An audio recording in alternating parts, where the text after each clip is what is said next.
Fort McHenry during the War of 1812. What was Fort McHenry? Fort McHenry was a fort in Baltimore, Maryland, where the War of 1812 was occurring. It defended Baltimore Harbor from the attack by the British Navy in the Chesapeake Bay. The British. The British were the antagonists because the British attacked Fort McHenry multiple times. They attacked Baltimore Harbor and Baltimore, Maryland, but failed. Savior of the Day. Fort McHenry is the savior of the day because it defended the Baltimore Harbor. Fort McHenry also kept the British from advancing into the city. Idiot of the Day.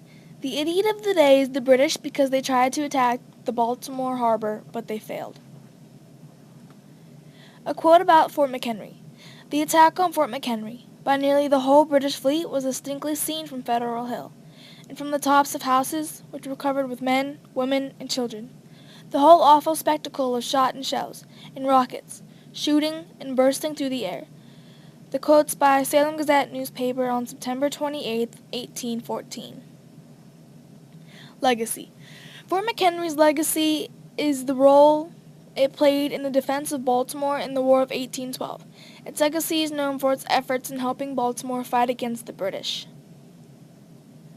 Related topic. A related topic to Fort McHenry is the War of 1812. Fort McHenry is linked to the War of 1812 because it was in the War of 1812. The War of 1812 was caused by a series of economic sanctions taken by the British and French against the U.S. The war started around 1809 and ended around 1815, but the main part of the war was in about 1812. Big government or individual rights? I think that Fort McHenry was for big government because it helped Baltimore to defend the British. Rating. I would rate Fort McHenry a 4 because it helped Baltimore in the War of 1812, defending the British. And we're excited.